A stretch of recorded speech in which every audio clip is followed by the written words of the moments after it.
Donald Trump swears that he won that debate. I guess it was, technically it was a debate, with him tweeting this morning, "I won the debate big based on compilation of polls, etc. Thank you." No, you didn't. No, you didn't. There's no compilation of polls. I don't know what you're talking about. I saw one Telemundo Twitter poll where he had won. That's probably what he's referring to, Jason, the compilation of that Telemundo Twitter poll. But no, he didn't. He doesn't think that, but he has to say it. This is his brand. I'm the biggest, I'm the best, I won, even though he knows he didn't. He unequivocally did not win that debate. You know, I had tweeted out, John, that watching the debate was the best reality TV I had seen it in forever. It was like one of those Real Housewives of Miami or whatever city reunions where they just throw water on each other and it's just like, you did this. It was terrible. It was the most gross display of immaturity that two grown men could ever have on national television. And I will give it to Biden, who for whatever it's worth, found a loophole by one, for the first hour, not even looking at Trump, but two, connecting with the American people and saying, "I'm here for you," because he realized that was the only strategy he could take that would be favorable. During that whole thing, because even watching it was like, what is happening? And you wanted to walk away with something. I know we're not gonna talk about the debate much, but for myself, this is the first time I've actually been able to talk about it publicly. You wanted to walk away with actionable items from either candidate, right? Because historically, that's what the debate yields is, oh, this is what they plan to do. But it got very personal, got very petty. The petty copter was flying low, guys. Like it was just petty everywhere. And so for Trump to come out and say, "I won the debate," you may have won over talking and talking over. Now, Chris Wallace, who kudos to him for checking the president of the United States and saying, "Look, homie, zip it." But as far as coming out of anything that was coming out ahead with anything positive or just actionable or just good, no, Trump, that's not what happened. So in my own honest opinion, no one won the debate. Sure enough, Trump didn't win it. Yeah. Well, I don't give Chris Wallace as many kudos as you do, but it was a difficult job. I will admit that. And I will say this. It's one thing for Trump to tweet that he won. Nobody's surprised by that. As I said, it's his brand. He's always gonna claim that he won. But the thing is, if we wanna understand what he really thinks happens, we can't because we're not psychic. But we can go one step closer to what he really thinks, which is gonna be revealed in this clip with Dana Bash reporting on what Trump associates are saying he's saying about the debate behind closed doors. Well, I'm told from a source familiar with the president's thinking that in private conversations, he is insisting that he did well, that he had a great night. And when it is suggested to him strongly that he did not have a great night, that he was too aggressive, that he interrupted too much, that he is surprised to hear that pushback.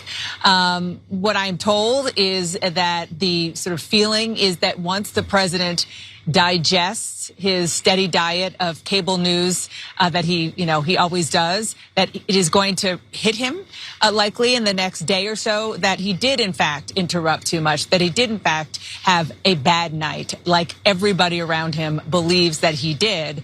But wait, do they really believe that? Because I'm sorry, but I sorry to interrupt, but I mean, all the mouthpieces who have been flooding the airwaves, Peter Navarro and the others, they've all been parroting both the style and substance of what the president said.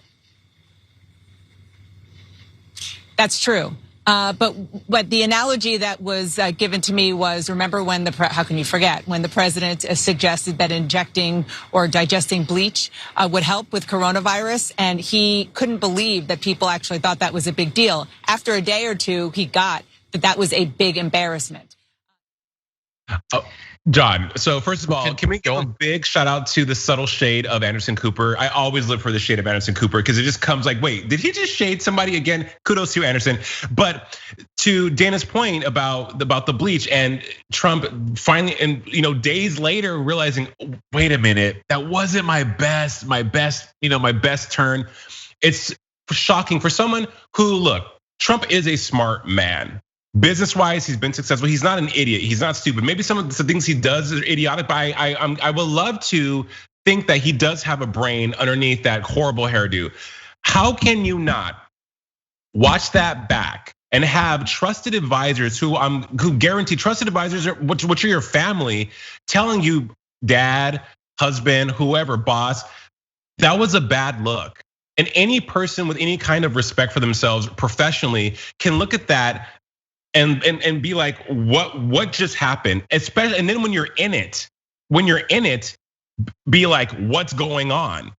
So for Trump not to know that, or for him to think that was his best night for this campaign, kicking off this campaign, maybe there's an antidepressant he can take, maybe there's some therapy he can engage in, or something that'll help him bring him back to reality, because that was not it. It was not the move.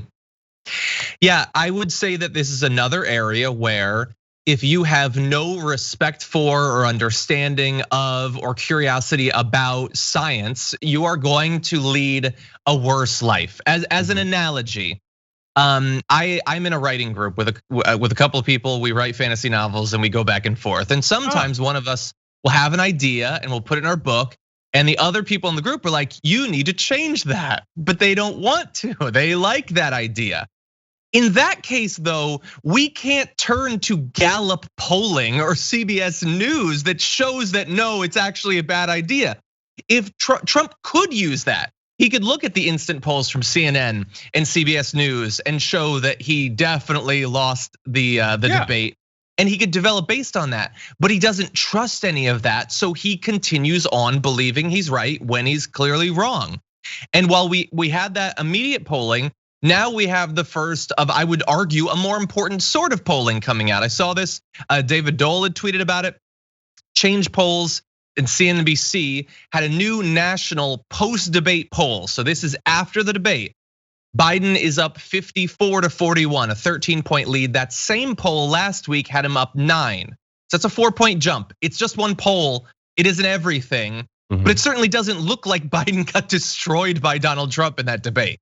He didn't, and if you watch, I mean, just and going back to just watching it, any person that millions of people tune in to watch this because they have strong opinions on what's happening in our country in regards to politics. And anyone watching that, even if you were not politically inclined or had a political interest, anyone watching that could still see that level of bad communication is just that, bad communication.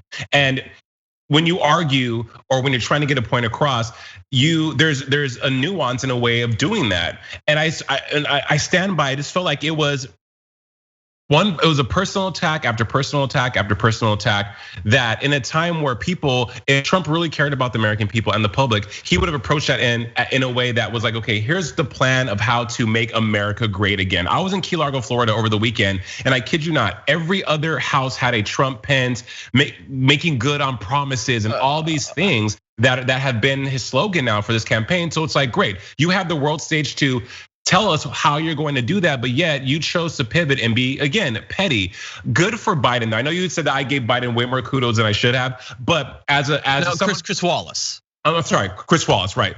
But even Biden, people were flaming Biden for him kind of, I don't know, surrendering to the pettiness as well as Trump. But at least Biden had a sense of sincerity of why he was there and what he wanted to get across, fighting off the constant interruption from Trump. And when he turned to the camera and stared straight down the barrel and said, American people, here's that, trying to connect with us, I thought that was his best weapon of staying alive in what was a dumpster fire of a debate. So polls aside, Trump to me was the biggest loser, loser in the history out of 3 losers. Yeah, I agree. Talking directly to the audience, I think is a good tactic. It plays into his like, hey, I at least have a heart thing.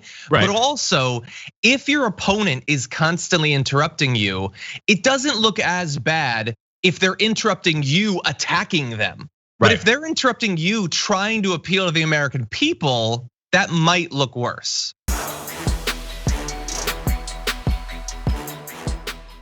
For more political news breakdowns, interviews, stories of activism, and me trying my hardest to care about the occasional big celebrity news story, subscribe to our YouTube channel at youtube.com/The Damage Report. And you can ring the bell wherever it is so you don't miss anything.